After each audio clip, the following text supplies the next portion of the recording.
going to talk the LA Chargers. The LA Chargers kind of came out of nowhere last year, Tori, when Justin Herbert kind of got the start. Like, hey, buddy, you're starting 15 minutes before games because we like to puncture lungs for no apparent reason whatsoever. And many people have them like kind of like this sleeper dark horse going to upset some teams and whatnot. So let me ask you this question: what games you got circled that you are going to be watching this season for the Chargers? Obviously, watching them against the Kansas City Chiefs is one of them. They actually have an interesting schedule. I have them going 12-5. So I'll give you that spoiler right away. I have them going 12-5, but excuse me, they've got a halfway decent schedule. But for me, the Chiefs game is kind of the whole key to it all. How do you pair up against Chiefs? And I know earlier in the year, I think I have the Chiefs in the Chargers splitting this series 1-1. I think I went home and home for them. And I don't know, the other one, I get the Raiders for them. The Raiders, no matter how bad the Raiders are, how good they are, the Raiders and Chargers always have a really good game as well.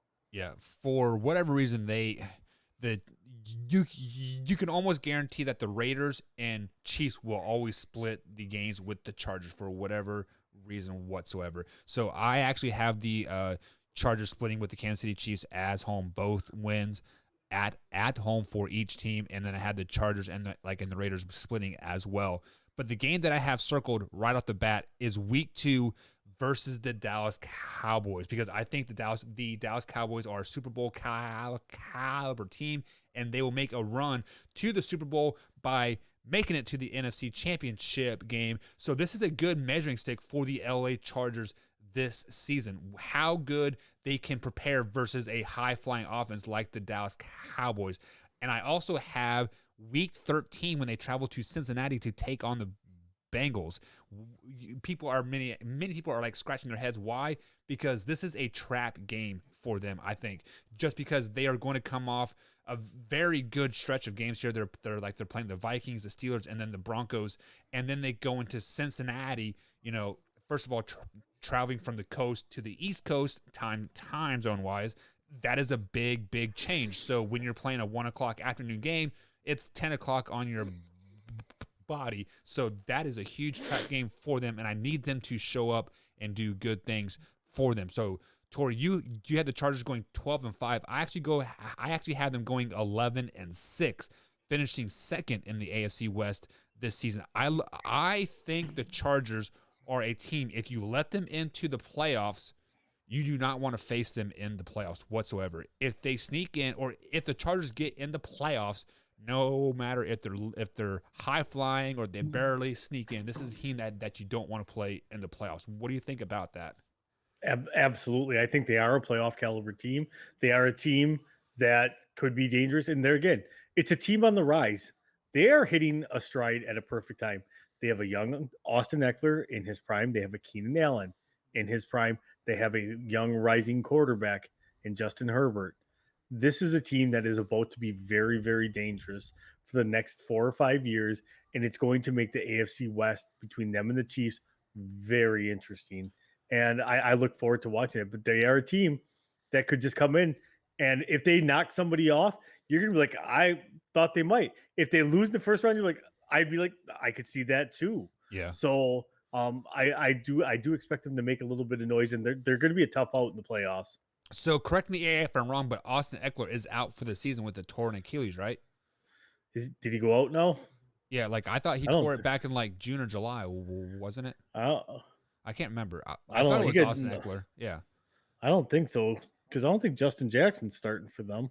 I don't know. Like we'll have to check that here in the break. But who is a sleeper or who is a player for the Chargers that has to have a good season? Oof. It's a great question. Thanks for asking. Come back tomorrow. Come back tomorrow. No, for me, it's Justin Herbert. Justin Herbert's got to avoid the sophomore slump. He has to avoid that little regression.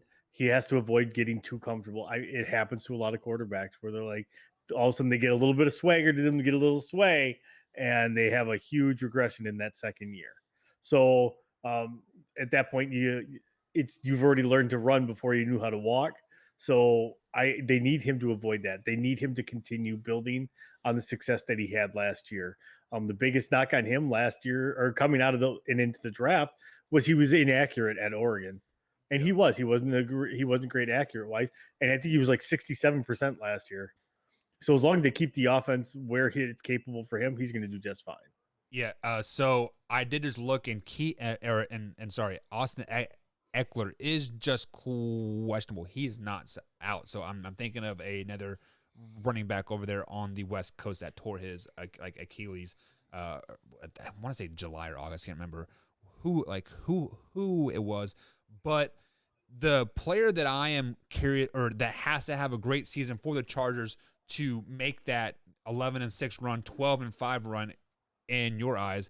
And I'm going to go with Mike Williams, the wide receiver. He is listed at number 2, but I think he is going to be but he will definitely lead the team in catches and yards this season 100%. And okay, what do you want to bet? Bet what? That Mike Williams is going to have a better receiving year than Keenan Allen? Because I feel that Keenan Allen will be double teamed almost every freaking play. Baller's going to ball still. Baller's going to ball still. That's what you say? What do you think? What do you think Devontae Adams did last year? You think Devontae wasn't double teamed every play? He wasn't.